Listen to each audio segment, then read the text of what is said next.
Hutomo Mandala Putra alias Tommy Soeharto mengaku akan segera melakukan langkah hukum terkait penyitaan sejumlah aset milik perusahaannya PT Timor Putra Nasional atau TPN oleh Satuan Tugas Bantuan Likuiditas Bank Indonesia Satgas BLBI. Hal tersebut dikatakan Tommy usai kegiatan peresmian rest area modern sistem digital 4.0 untuk truk dan pasar induk modern di Cikampek, Karawang, Jawa Barat pada Rabu 10 November 2021. Satgas BLBI sebelumnya menyita aset PT TPN milik putra bungsu Presiden kedua Republik Indonesia Soeharto itu pada Jumat 5 November 2021 lalu. Aset yang disita berbentuk tanah seluas 124 hektar di Kabupaten Karawang, Jawa Barat. Tanah itu bernilai sekitar 600 miliar hingga 1,2 triliun rupiah. Adapun lokasi rest area dan pasar induk modern yang kemarin diresmikan Tommy juga berada dalam area kawasan industri Mandala Pramata Permai di kawasan Dawuan, Cikampek, Karawang, Jawa Barat. Meski demikian, pihak Tommy mengatakan tidak ada keterkaitan lahan yang baru diresmikan untuk rest area modern itu dengan penyitaan lahan yang dilakukan oleh Satgas BLBI.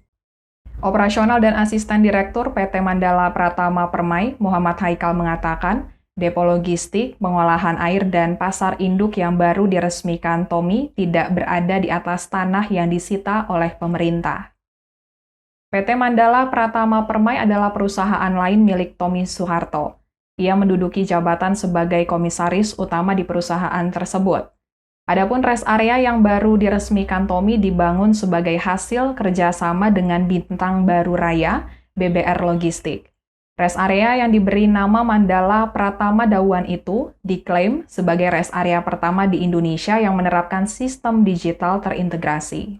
Nama Tommy Soeharto belakangan memang mencuat ke publik karena terjerat kasus BLBI pada 1998 silam. Perusahaan Tommy kala itu PT Timor Putra Nasional menjadi debitor di beberapa bank yang menerima dana BLBI. Outstanding nilai utang PT Timor Putra Nasional kepada pemerintah yang ditagihkan oleh Panitia Urusan Piutang Negara (PUPN) setelah ditambahkan dengan biaya administrasi pengurusan piutang negara sebesar 10% adalah sekitar 2.612 miliar rupiah. Satgas BLBI sudah memanggil Tommy Soeharto untuk datang di Direktorat Jenderal Kekayaan Negara. Namun pada pemanggilan yang dijadwalkan 26 Agustus lalu, Tommy tidak hadir dan hanya mengirim utusan. Karena Tommy tidak kunjung melunasi utangnya itu, Satgas BLBI kemudian menyita sejumlah aset Tommy Soeharto.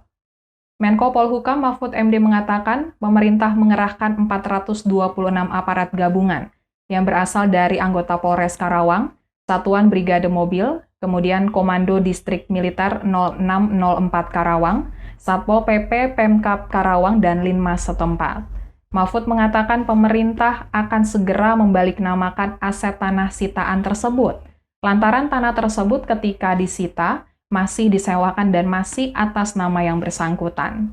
Mahfud menegaskan pemerintah sudah tidak lagi menerima negosiasi akan utang tersebut. Bagi obligor yang memang sudah membayar utang untuk datang dan membawa bukti pernyataan lunas. Namun jika belum membayar utang, ia menegaskan obligor untuk tidak menjual aset jaminannya kepada siapapun.